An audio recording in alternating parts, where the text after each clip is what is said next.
Salam sejahtera buat kita semuanya. Shalom. Shalom. Puji Tuhan. Haleluya. Baik Bapak Ibu Saudara yang dikasihi Tuhan, kita bersyukur hari ini kita diberi kesempatan oleh Tuhan untuk boleh mendengarkan kebenaran firman Tuhan, dan saya berharap kita bisa berkonsentrasi mendengarkan dengan baik sehingga kita tidak menyia-nyiakan waktu dan kesempatan yang dianugerahkan Tuhan di dalam hidup kita pada saat ini. Saya mengajak kita melihat kitab Keluaran pasal 25 ayat yang ke-23. Keluaran pasal 25 ayat yang ke-23. Ya, silakan dibacakan. Kita perhatikan. Demikian firman Tuhan. Ya. Lagi haruslah engkau membuat meja dari kayu penangga, Ya. 2 hasta panjangnya, sehasta lebarnya, dan 1,5 hasta tingginya. Iya, lanjut ayat 30, lompat saja biar cepat. Ayat 30. Iya. Dan haruslah engkau tetap meletakkan roti sajian di atas meja itu di hadapanku. Nah, ini adalah perintah Tuhan untuk membuat atau membangun kemah suci, dan di dalam kemah suci itu dibangun yang disebut meja roti sajian, supaya roti sajian tetap diletakkan di atasnya di hadapan Tuhan. Dan ini dilakukan, dikerjakan, ya, tidak ditunda-tunda waktunya. Keluaran pasal 37 kita lihat ya, Imamat. Keluaran pasal 37. Keluaran pasal 37 ayat yang ke-10 kita lihat. Ya, tadi di dalam pasal 25 diperintahkan, dan di dalam pasal 37 dilaksanakan atau dikerjakan. Keluaran 37 ayat 10. Ya, demikian firman Tuhan. Ya. Dibuatnyalah meja itu dari kayu penangga, 2 hasta panjangnya, sehasta lebarnya, dan 1,5 hasta tingginya. Di pasal 25 diperintahkan, pasal 37 dilakukan. Ya. Nah, artinya Bapak Ibu sebenarnya gampang ya. Apa yang diperintahkan Tuhan kepada kita sebenarnya gampang, praktis. Ada perintah, lakukan. Apa yang diperintahkan kepada kita ya tinggal dilaksanakan, tinggal dilakukan. Bukan untuk dimintai pendapat orang, tapi untuk dilakukan. Bukan untuk didiskusikan kepada orang, tapi dilakukan. Bukan juga untuk diseminarkan, tapi untuk dilakukan, sehingga dapat menghasilkan perkenanan Tuhan dalam hidup kita. Disitulah terkadang yang menjadi penghalang dalam hidup kita. Kita sudah diperintahkan Tuhan lewat firman-Nya, tapi kita diskusikan dengan orang, dan orang berkata kepadanya, "Gak usah dulu dikerjakan, tenanglah dulu," sehingga orang lain menjadi penghalang dalam hidupnya untuk melakukan perintah Tuhan. Sebelum saya masuk kepada meja roti sajian, saya kasih gambaran dulu. Abraham diperintahkan Tuhan untuk keluar dari atas diri. Tinggalkan kampung halamanmu negeri. Pergilah ke tanah yang akan kutunjukkan kepadamu, ke negeri yang akan kutunjukkan kepadamu. Apa yang diterima oleh Abraham? Saya katakan tadi bukan untuk didiskusikan, tapi untuk dilakukan. Bukan untuk dimintai pendapat orang, tapi untuk dilakukan. Mengapa saudaraku sering sekali kita tidak bisa melakukan apa yang diperintahkan Tuhan di dalam hidup kita? Karena kita minta pendapat orang, dan orang yang tidak mendapatkan perintah itu dari Tuhan, ya tentu dia tidak mengerti. Maka dia tidak menganjurkan kita untuk melakukannya. Sementara saudara, perintah itu datang dari Tuhan langsung kepada kita. Kita yang tahu, kita yang mengerti. Harusnya karena kita yang tahu, karena kita yang mengerti, maka kita yang harus melakukannya. Bagaimana orang lain kita mintai pendapatnya yang dia tidak tahu, yang dia tidak mengerti? Abraham berangkat. Janji Tuhan digenapi dalam hidupnya. Dia menjadi orang yang masyhur sampai hari ini. Nama Abraham terkenal. Inilah Bapak Ibu yang dilakukan oleh seorang bernama Musa. Dia diperintahkan oleh Tuhan untuk membuat tabernakel, kemah suci, meja roti sajian untuk dibuat. Dan Musa melakukannya. Meja ini saudaraku, ini bicara supaya ada tempat roti yang selalu disediakan di hadapan Tuhan. Kita lihat ya Bapak Ibu, sebentar dulu ya, Imamat 24 ayat 5.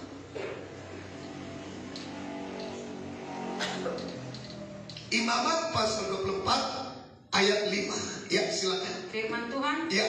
engkau harus mengambil tepung yang terbaik, Tepung yang terbaik, terus dan membakar 12 roti bundar daripadanya. ya, Setiap roti bundar harus dibuat dari 2/10 eva. terus Engkau harus mengaturnya menjadi 2 susun, 6 buah sesusun di atas meja dari emas murni itu di hadapan Tuhan. ya. Saudara, dikatakan oleh Tuhan kepada Musa, ambillah tepung yang terbaik, bakar 12 roti bundar daripadanya. Setiap roti bundar harus dibuat dari 2/10 eva. Engkau harus mengaturnya menjadi 2 susun. Jadi ini meja, perhatikan, ini meja. Lalu ditaruhlah di atas meja itu roti 2 susun. 2 susun. 1 susun itu ada 6. Jadi berarti 2 susun itu bicara 12 buah roti. Karena 1 susun dia 6. 1 susun lagi 6. 2 susun itu sama dengan 12 buah roti. Ya, 1 susun ada 6. Itu diletakkan di atas meja dari emas murni. Meja itu tidak hanya kayu, tapi dilapis dengan emas. Kayunya tidak kelihatan. Yang kelihatan apa? Emasnya. Saudara perhatikan, roti yang terdiri dari 12 2 itu saudaraku menggambarkan 12 suku Israel. Makanan mereka adalah roti. Itu di hadapan Tuhan. Itu juga menunjuk kepada 12 rasul yang membagi-bagi roti itu. Ini menunjuk kepada firman Tuhan. 6 satu susun lagi 6. Itu 66 kitab dari kitab Kejadian sampai kitab Wahyu. Meja itu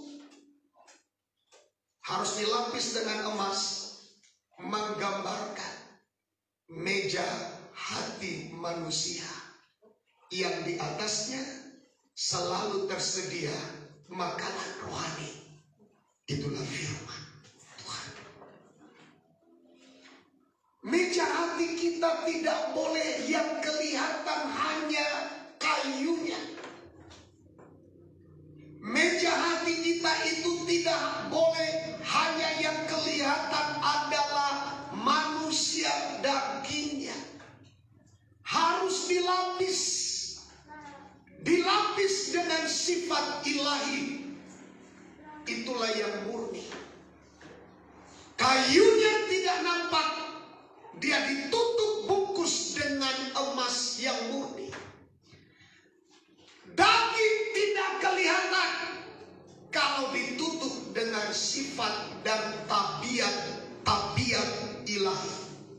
Sifat dan tabiat Kristus. Itulah yang layak menjadi meja tempat roti ditempatkan. Itulah yang layak menjadi meja hati kita untuk menjadi tempat firman Tuhan diletakkan. Kalau hati kita tidak dilapis dengan sifat Kristus, maka hati kita itu tidak layak menerima firman. Itu makanya dari awal kita dikasih pengertian secara fisik kayu itu tidak boleh kelihatan. Papan itu tidak boleh nampak. Papan itu harus ditutup dengan emas. Emas bukan sembarang emas. Emas yang paling murni.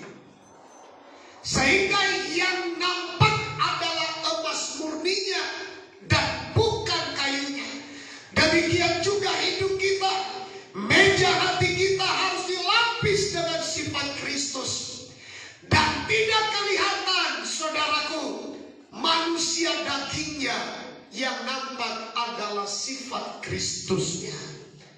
Itulah yang layak menjadi tempat firman diletakkan. Kalau hati kita masih lebih didominasi oleh daging, lebih didominasi oleh manusia daging yang penuh dengan hawa nafsu dan dosa, tidak layak firman diletakkan di atasnya. Itu makanya hati kita harus dibersihkan dulu. Hati kita sebelum menjadi meja tempat roti diletakkan, tempat firman diletakkan, hati kita itu harus dibersihkan, dicuci dengan darah Yesus, sehingga hati kita itu, saudaraku, menjadi hati yang dibebaskan dari dosa. Lalu setelah itu dilapis dia dengan tabiat dan sifat-sifat Kristus, sehingga layaklah firman Tuhan diletakkan di atasnya. Orang yang hatinya belum bisa dilapis dengan sifat Kristus, makanya kita berontak terhadap firman. Kita selalu tolak firman karena hati kita, saudaraku, belum layak ditempati oleh firman Tuhan. Firman Tuhan itu, saudaraku, yang dikasih Tuhan hanya bisa diletakkan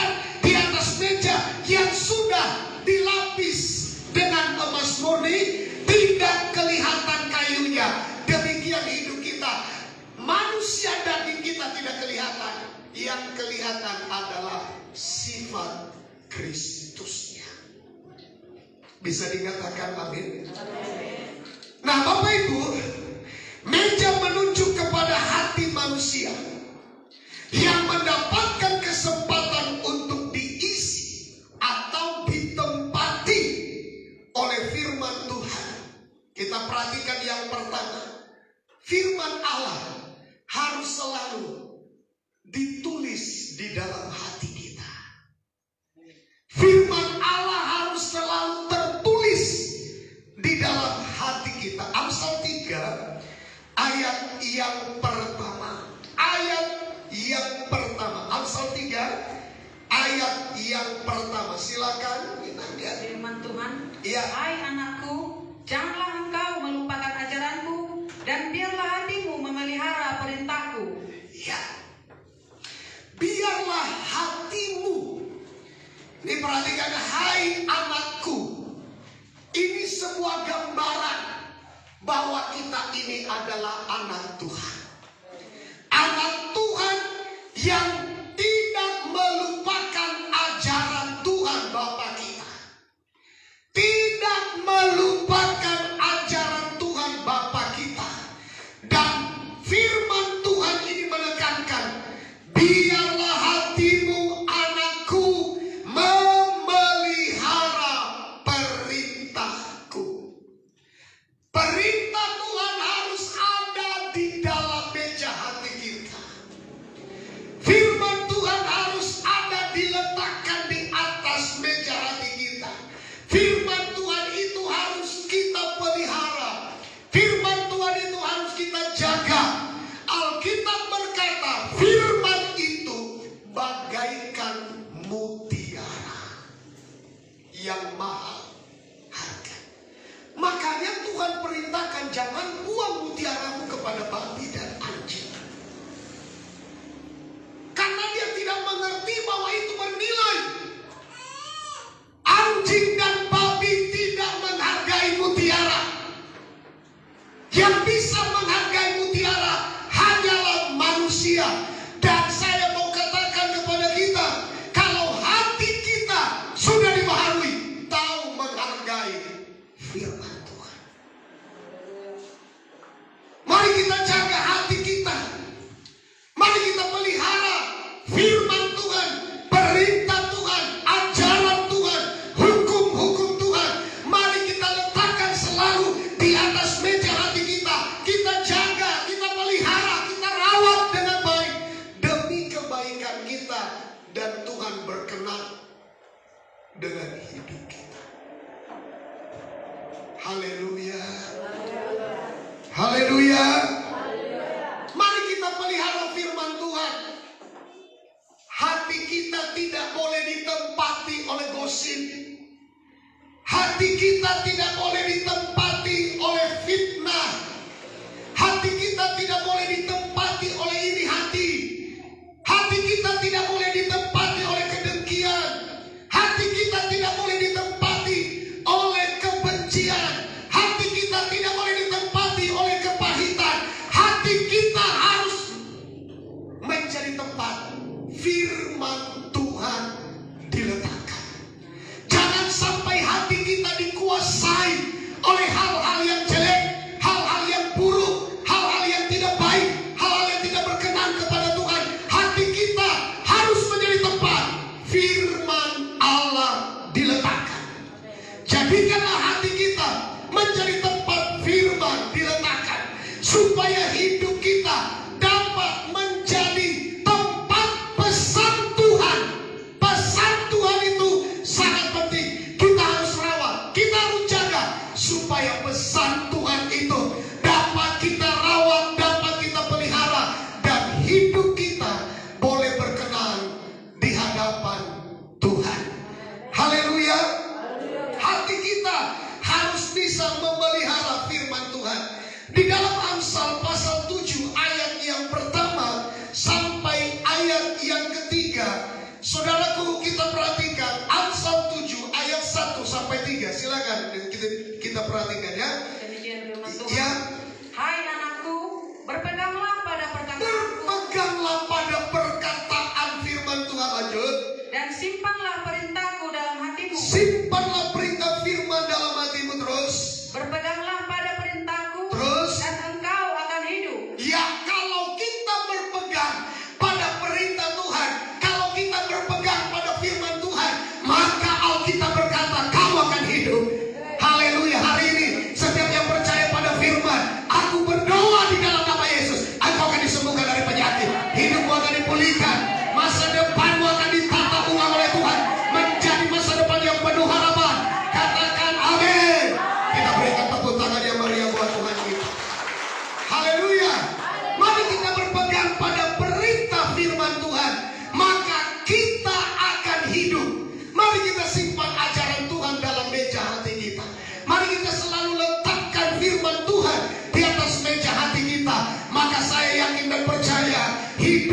baik-baik. Jadikan meja hati kita menjadi tempat firman. Saya teringat saudaraku, Kain tidak diterima korban persembahannya. Akhirnya meja hatinya menjadi meja hati tempat iri hati, dengki, fitnah, benci, pahit hati. Itulah menjadi hati daripada Kain, menjadi tempat yang tidak baik. Akhirnya apa yang terjadi? Ia ajak adiknya Habil, mari kita pergi ke padang bermain. Dan akhirnya Kain menjadi seorang pembunuh. Kain merancang yang jahat di dalam hatinya. Mengapa? Karena hatinya tidak ditempati firman. Hatinya begitu jahat. Jangan jahat kepada orang. Jangan simpan kebencian dalam hatimu. Jangan simpan kepahitan dalam hatimu.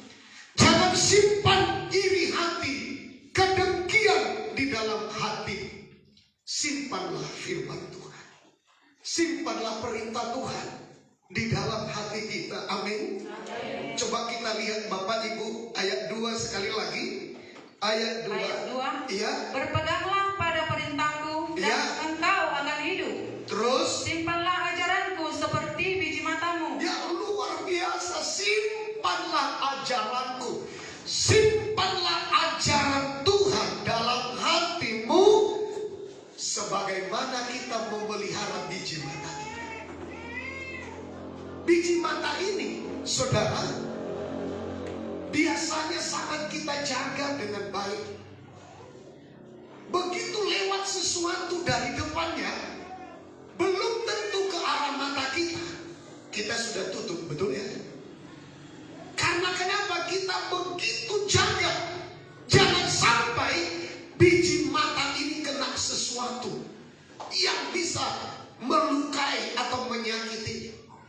Demikianlah seharusnya kata Tuhan, simpanlah ajaranku seperti biji mata. Simpanlah ajaranku seperti menjaga biji mata. Saudara, kalau kita bisa menjaga apa yang menjadi ajaran Tuhan, apa yang menjadi firman Tuhan, inilah yang membuat Tuhan berkenan dengan hidup kita. Itulah yang membuat Tuhan tidak tahan kalau Dia tidak sertai kita. Inilah yang membuat Tuhan tidak tahan kalau Dia tidak akan tolong kita pada waktunya. Kenapa? Karena Tuhan tahu kita ini adalah anak-anaknya yang tahu menghargai segala perintah-perintahnya. Ayat 3, kita perhatikan ayat 3, ya. Tempatkanlah semuanya itu pada jarimu, ya, dan tulislah itu pada loh hatimu. Tulis itu pada loh hatimu. Ya, saudara, tambahkanlah itu pada jari. Artinya, ketika firman ini ada pada jari-jari kita, maka tangan kita hanya mengerjakan sesuatu yang sesuai dengan firman. Tanda kalau firman ada pada jari-jari kita, jari-jari kita tidak akan melakukan apa yang bertentangan dengan firman. Jari-jari kita hanya melakukan apa yang sesuai dengan firman. Karena firman ada pada jari-jari kita. Tambahkanlah itu, semuanya itu pada jari. Tangan kita dimeteraikan dengan firman. Kita tidak mencuri yang bukan punya kita. Kita tidak mengambil bagian yang bukan milik kita. Mengapa? Karena tangan kita dimeteraikan oleh firman. Katakan amin. Haleluya. Tulislah itu pada loh hatimu. Jadi hati kita ini, saudara, harus selalu bertuliskan firman. Ada tulisan tulisan-tulisan firman. Yang selalu kita ingat adalah firman. Yang lain dari hidup kita adalah firman. Kenapa? Karena hati kita, perbendaharaan hati kita ini diisi oleh firman. Yang keluar juga adalah firman. Nah saudara, firman Tuhan bagaikan biji mata yang harus dijaga. Firman Tuhan bagaikan biji mata yang harus dipelihara. Ini titipan Tuhan dalam hidup kita. Firman Tuhan harus kita jaga. Firman Tuhan harus kita pelihara. Firman Tuhan tidak boleh kita abaikan begitu saja. Firman Tuhan harus benar-benar kita rawat, kita jaga, kita pelihara. Firman Tuhan itu bagaikan biji mata. Kalau firman Tuhan itu kita tidak rawat, sama dengan orang tidak merawat biji matanya, tidak menjaga biji matanya. Kalau biji matanya rusak, maka hidupnya akan jadi gelap. Itulah gambaran orang yang tidak menjaga firman Tuhan dalam hidupnya. Hidupnya pun akhirnya dikuasai oleh kegelapan.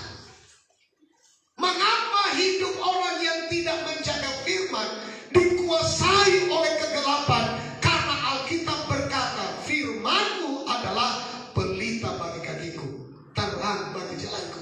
Jadi orang yang merawat firman, menjaga firman, sama dengan memelihara hidupnya supaya jangan hidup dalam kegelapan.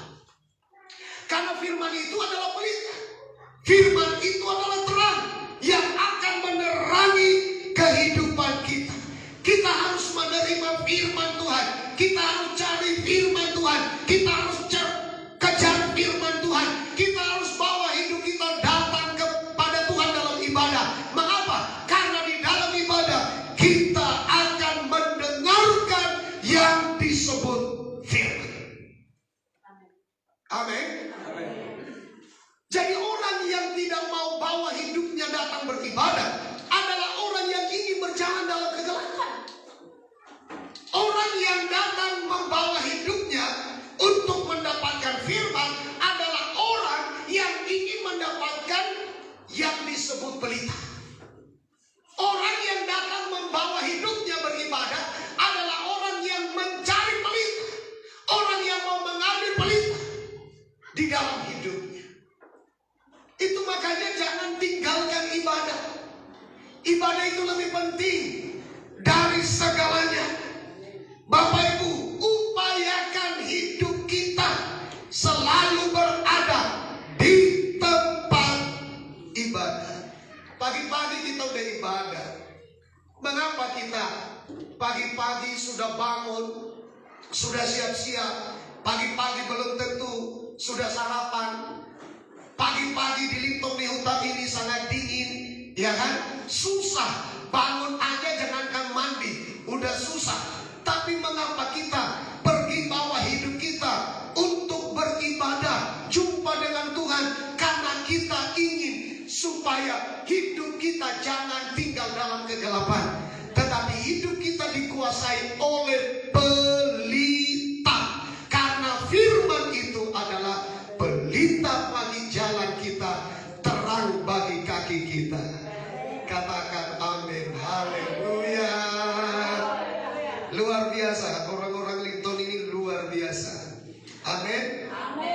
Haleluya. Kita nyanyi pujian dulu. Kunci F.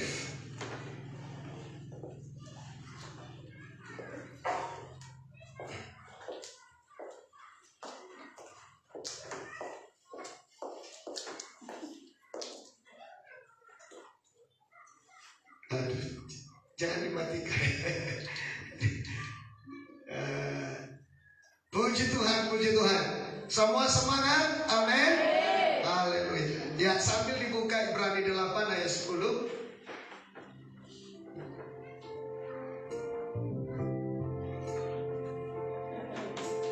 Engkau menopangku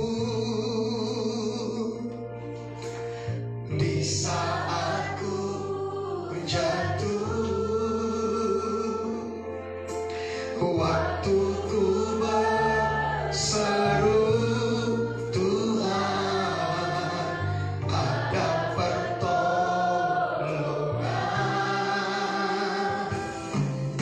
Rencanamu indah, amin, di setiap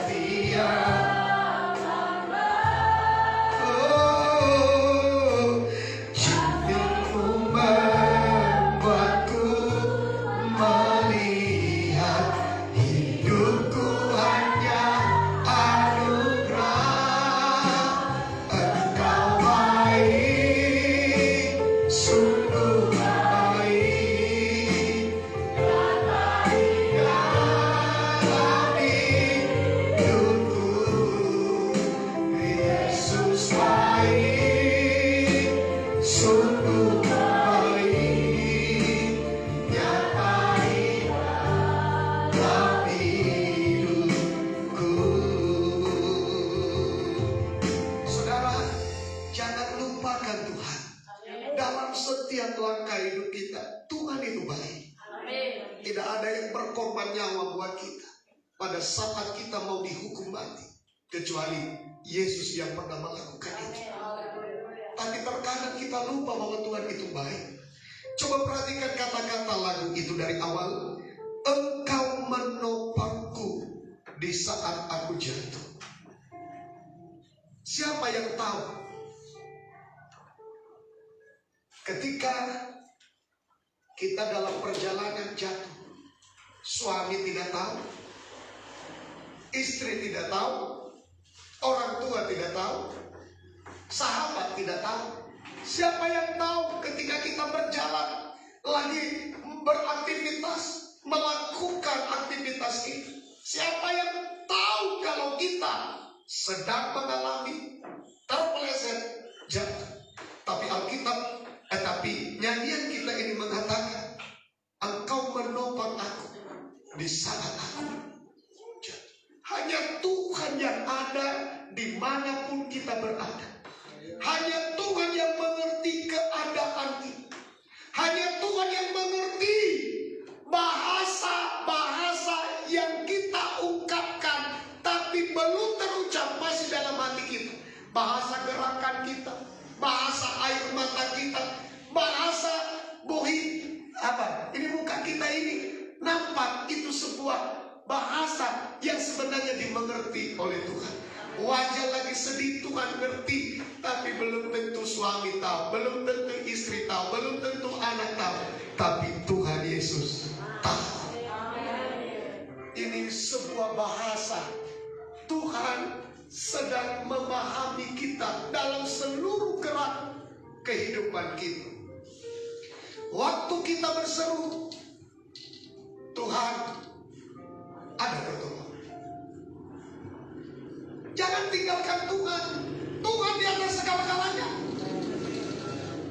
Jangan buat kecewa hati Tuhan. Tuhan di atas segala-galanya. Alkitab berkata, rencana Tuhan itu indah di setiap langkah kehidupan kita. Amin. Kenapa? Karena Yesus baik. Amin, saudara. Amin. Bisa dinyanyikan dengan sungguh-sungguh? Haleluya. Coba saya lihat ekspresi kita paling bagus. Coba berikan kepada Tuhan. Haleluya. Engkau menopangku di saat ku jatuh. Menopangku. Amin. Di saat ku jatuh.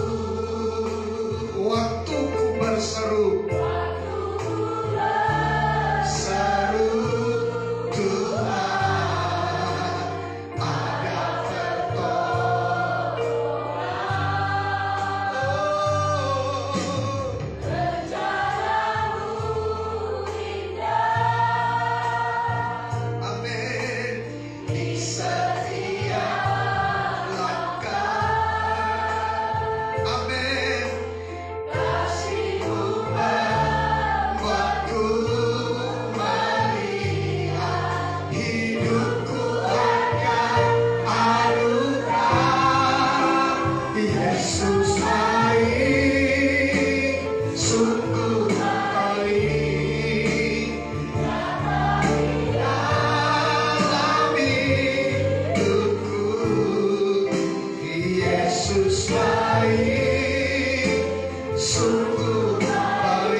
Yesus baik, sungguh baik, Dia baik dalam hidupku.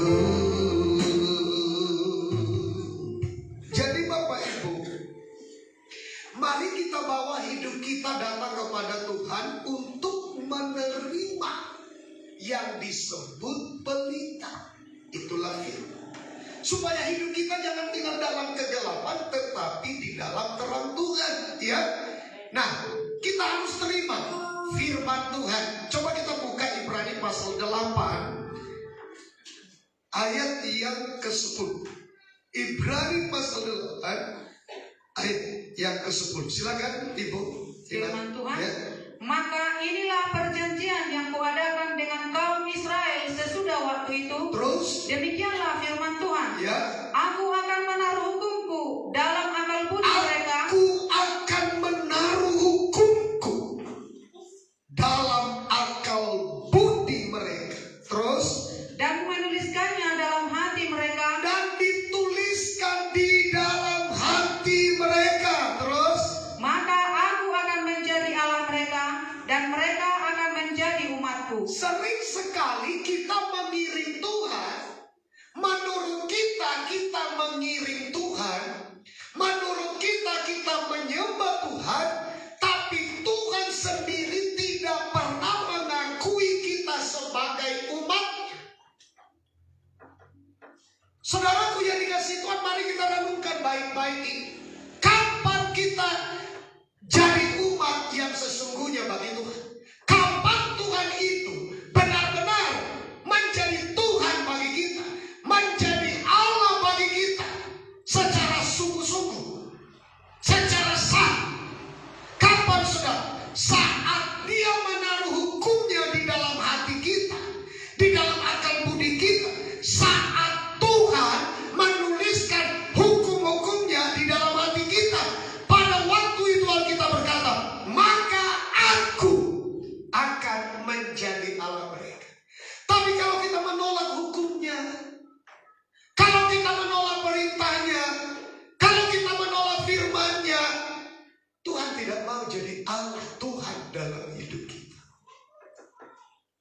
Sekalipun mulut kita memuji Tuhan, memuliakan Tuhan, beribadah kepadanya dengan lebih rajin kita dari orang lain,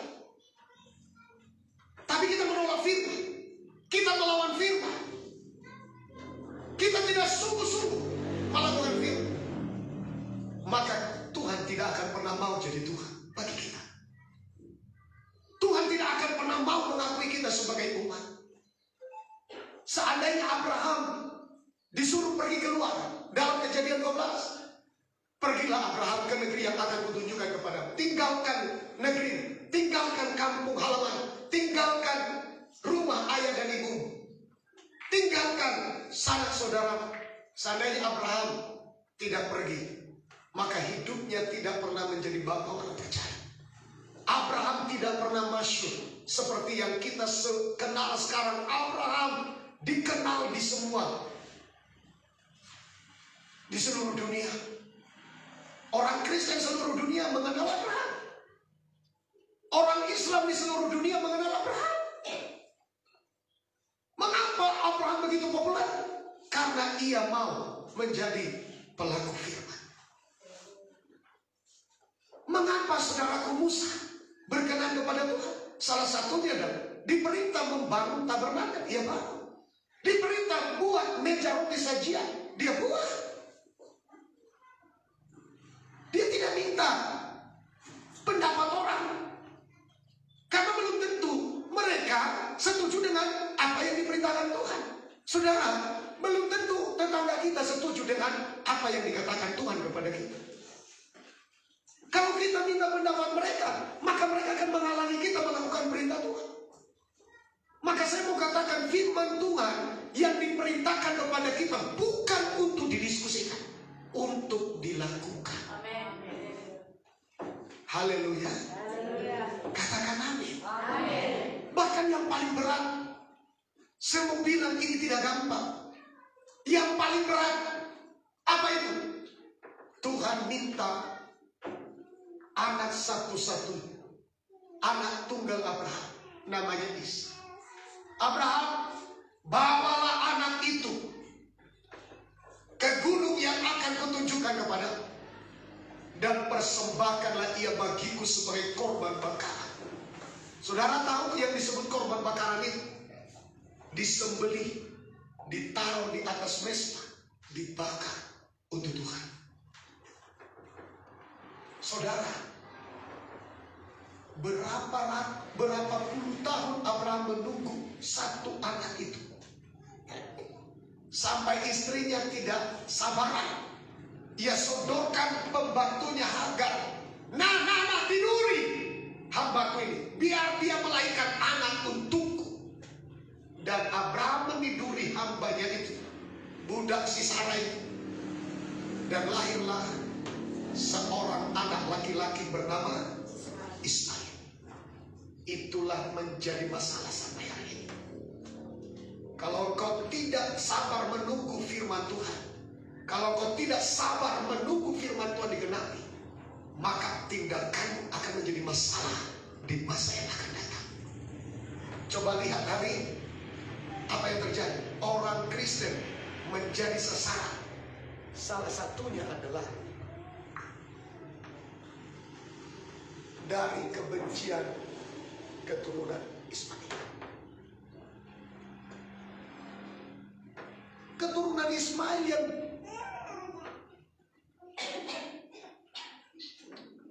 lihat, firman Tuhan sudah perintahkan, dia akan menjadi besar dan tingkahnya, lakunya seperti apa? Keledai liar. Dia hidup dari pedangnya. Bapak Ibu perhatikan sekarang nih, dia hidup dari pedangnya. Itu yang dialami, termasuk Kristen, mengalami penderitaan dari menggenapi firman itu. Siapa yang salah? Hagar. Mengapa pula Hagar itu? Sarah itu. Mengapa pula Sarah itu tidak sabar menunggu janji Tuhan digenapi? Itu adalah gambaran hidup kita. Tidak sabar menunggu janji Tuhan. Akhirnya tindakan kita salah. Akhirnya tindakan kita di luar firman. Bapak Ibu perhatikan baik-baik. Ini perlu kita renungkan baik-baik. Abraham itu diperintahkan Tuhan agar ia membawa anak satu-satunya itu. Siapa itu? Ishak. Kemana? Ke atas gunung yang akan ditunjukkan Tuhan untuk anak itu dijadikan korban bakaran. Bayangkan seorang ayah sudah menunggu-nunggu anak ini sekian lama, karena anak itu baru lahir umur Abraham 100 tahun. Nah 100 tahun. Bayangkan deh, amat tukot-tukot besi Abraham. Baru lahir anak itu. Tuhan, anak yang sudah kutunggu sampai umurku 100 tahun, baru nongol ini anak, sekarang kau minta Tuhan. Satu hal yang tidak boleh kita lupakan dari Abraham, hanya satu kata, taat. Ini yang menjadi kunci dalam hidup kekristenan kita. Taat. Abraham taat, Bapak Ibu. Beratkah berat? Kadang-kadang membawa korban kita menghadapi firman pun kadang-kadang berat. Beratkah berat? Tapi karena satu kata kunci harus kita miliki. Taat. Kadang-kadang untuk beribadah itu pun Bapak Ibu, tidak semua gampang untuk dilakukan. Ada hal-hal yang dikorbankan. Bisa jadi badan kita lagi capek, tapi tidak, aku harus beribadah. Itu namanya ketaatan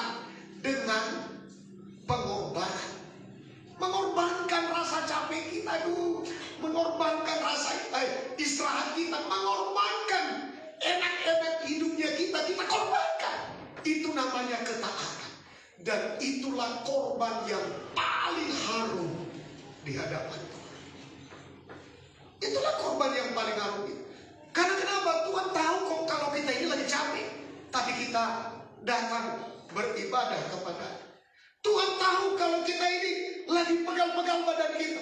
Dengarkan baik-baik Bapak Ibu, ini korban yang paling menyenangkan di hati Tuhan. Sebelum saya lanjutkan dulu mengenai Abraham, saya teringat tentang Paulus dan Silas. Mereka ditangkap. Mengapa mereka ditangkap? Karena mereka dituduh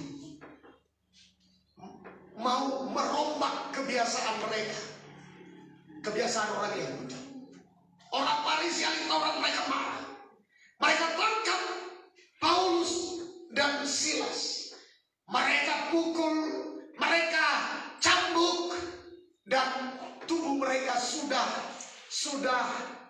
memar, sudah ada yang luka-luka.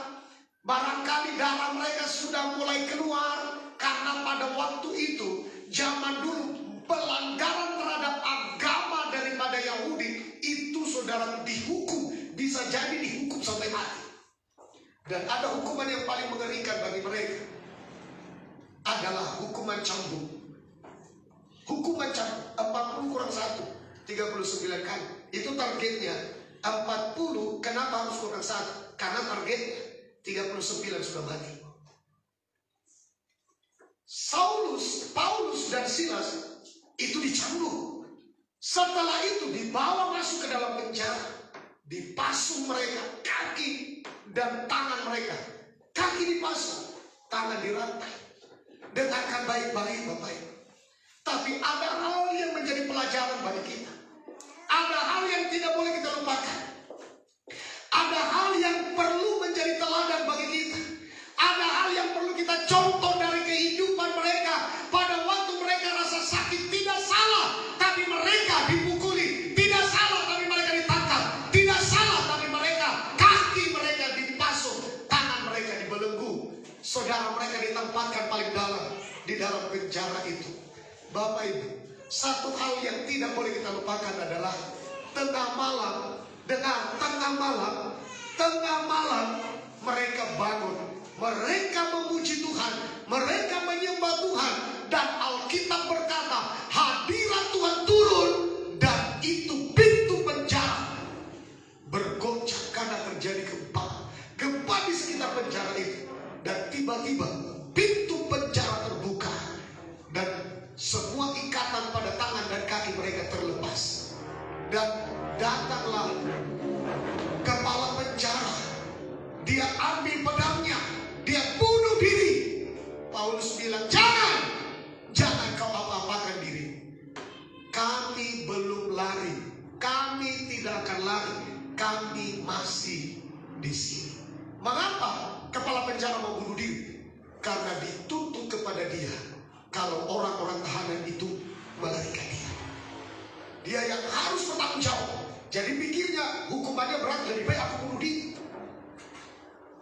Tapi puji Tuhan, Paulus tidak melarikan diri. Kenapa dia melarikan diri? Toh mujizat sudah terjadi, begini. Tanpa dia berbuat jahat, dia hanya berdoa, pintu penjara terbuka, roboh semuanya. Dan semua anggota yang ada di dalam penjara itu bisa melarikan diri. Tapi kuasa Tuhan menahan mereka. Tidak ada yang melarikan diri. Saudara tahu, akhirnya kepala penjara bilang begini, ini luar biasa, tidak pernah terjadi. Sedangkan tidak roboh pintu penjara dan penjara-penjara ini saja, orang mencari cara-cara keluar, bagaimana lari? Ini kok gak lari? Ini luar biasa. Akhirnya dia bilang, saudara-saudara, apa yang harus kami lakukan supaya kami diselamatkan? Paulus bilang, berilah diri, bertobatlah dan berilah dirimu di satu keluarga diselamatkan.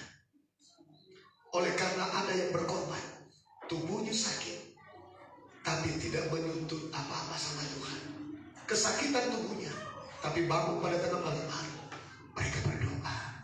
Tuhan tahu kalau kita lagi capek. Tuhan tahu kita lagi kesakitan. Tapi ketika kita bawa hidup kita datang kepada Tuhan, saya katakan itu pengorbanan. Dan itu pengorbanan paling harum di hadapan Tuhan. Saudara, apa Bapak Ibu mau mengalami mujizat? Yang dituntut Tuhan dari hidup kita, yang paling Dia suka adalah pengorbanan. Kalau semua menyembah Tuhan pada waktu semua enak, siapa yang tidak bisa? Semua juga bisa. Tapi pada waktu semua keadaan kita kurang baik, kurang menguntungkan, tapi kita datang kepada Tuhan, itu yang disebut korban. Korban yang harum. Dan Bapak Ibu, Abraham mendengar perintah itu, bawa anakmu yang satu-satunya. Aku yakin dia gelisah. Tengah malam, bagaimana ini? Tuhan minta aku bawa anak ini menjadi korban bakar. Nah, ini si Sarah gimana? Kalau tahu si Sarah ini habis aku. Bayangkan ibu yang melahirkan Bapak Ibu, bukan bapak-bapak yang melahirkan. Nah, bapak-bapak yang bawa mau jadi korban. Ini gimana ini? Tapi luar biasa iman Abraham. Ketaatannya membuat dia melihat mujizat yang luar biasa. Ketaatan Abraham. Sarah, kami mau pergi dulu ya, sama anakmu si Ishak. Mau kemana kau Abraham? Aku udah tahu aku sifatmu. Kau begitu taat sama Tuhanmu itu. Nah itu waktu si Sarah, karena sifat Abraham memang begitu. Nggak ada pertimbangan sama Abraham. Asal Tuhan yang ngomong, dia lakukan. Saudara tahu, sejak itu Sarah sakit-sakitan. Karena dia udah tahu. Oh, Leon si Ishak naruh hati. Ya, akhirnya Bapak Ibu, nggak lama kemudian, dari sejak itu Sarah mati. Kepikiran mungkin, ini dugaan saya saja, bisa jadi. Kenapa? Buah anak itu dia udah dibesarkan, udah dilahirkan, udah dikandung, udah dilahirkan, tiba-tiba mau jadi korban bakaran. Siapa orang tua yang tidak sedih? Tapi Abraham itu luar biasa. Kita perhatikan ya Bapak Ibu, ini tindakan dalam melakukan firman. Karena kita menghormati dan menghargai firman itu lebih dari segala. Bapak Ibu, apa yang kira-kira masih menghalangi kita untuk melakukan firman? Masih mendua hati kita, masih kita ragukan Tuhan. Abraham berangkat. Ia bawa hamba-hambanya. Ayo kita berangkat. Ia siapkan kayu bakar. Ia siapkan korek api. Ia siapkan minyak untuk nanti membakar korban. Sampailah mereka di gunung itu. Dari bawah dilihat naik ke atas. Dia ambil kayu bakar. Ishak sini. Pikul kayu bakar. Teganya si Abraham, bayangkan. Ini si anak mau dikorbankan, disuruh lagi memikul kayu bakar untuk menjadi mesbah. Tinggalin si Abraham. Tapi itulah rahasia Tuhan yang kita tidak mengerti. Dengarkan baik-baik. Itu adalah lambang Yesus yang dikorbankan dengan memikul salibnya sendiri. Nah, itu gambaran. Ishak ini adalah anak tunggal, satu-satunya yang dilahirkan oleh Sarah. Yesus adalah anak tunggal yang juga menjadi korban dengan memikul salibnya sendiri. Betul? Itulah Ishak. Lalu Ishak naik ke atas, dia bawa kayu bakar. Polos rohana tuh dari moto. Nggak mungkin bapakku nggak ngapain aku pikirnya. Dia bawa kayu bakar itu sampai ke atas. Begitu nyampe mereka, dibuat mezbah. Udah dibuat mezbah, siapkan semua, minyaknya mana, korek apinya mana.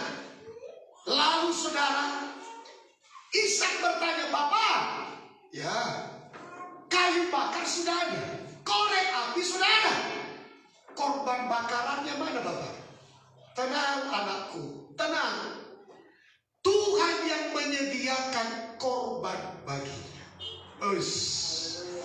Ini iman yang luar biasa, Bapak.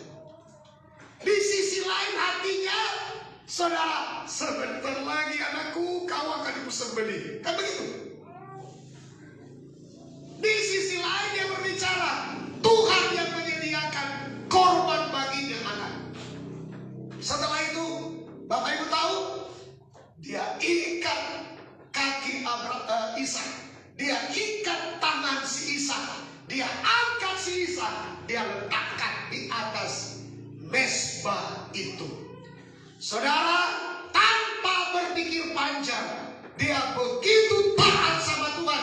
Dia ambil pisau, dia pegang kepala anaknya, siap disembelih. Waktu dia angkat pisau, Tuhan berteriak kepadanya, "Abraham, Abraham, jangan kau apa-apakan anak itu. Telah kulihat hatimu sekarang, engkau lebih mengasihi aku daripada mengasihi anak tunggalmu itu." Lihatlah di sebelah kananmu. Dia menoleh ke sebelah kanan, dia lihat ada domba tersangkutkan dunia. Itu korbankan, ganti Ishak. Saudaraku, Tuhan lihat apa? Tuhan lihat apa? Tuhan hanya lihat ketaatan kita. Betapa sering kita tidak mentaati Tuhan. Karena kenapa? Kita lebih sayang kepada diri kita dibanding dengan mengasihi Tuhan. Apa yang menghalangi kita melakukan firman? Masih timbang-timbang, terus makin pikir-pikir panjang, putar keliling, masih banyak pertimbangan, masih kita minta pendapat orang lain, masih kita minta pendapat orang lain, seakan-akan apa penyebabnya sebenarnya? Penyebab yang sesungguhnya kita tidak lebih mengasihi Tuhan seperti Abraham, tapi kita lebih mengasihi Ishak kita. Apa yang menjadi Ishak bagi kita yang membuat kita menghalangi melakukan firman? Saya tidak tahu persis. Ishak itu bisa menjadi hobi. Ishak itu, saudaraku, bisa menjadi tetangga yang marah-marah. Ishak itu bisa menjadi istri. Ishak itu bisa menjadi suami. Ishak itu bisa menjadi orang tua. Ishak itu bisa menjadi anak yang menghalangi kita melakukan firman. Ishak itu juga bisa menjadi berkat yang menghalangi kita untuk tidak mentaati Tuhan. Tapi hari ini saya menemukan kunci Abraham diberkati karena dia melakukan firman Tuhan.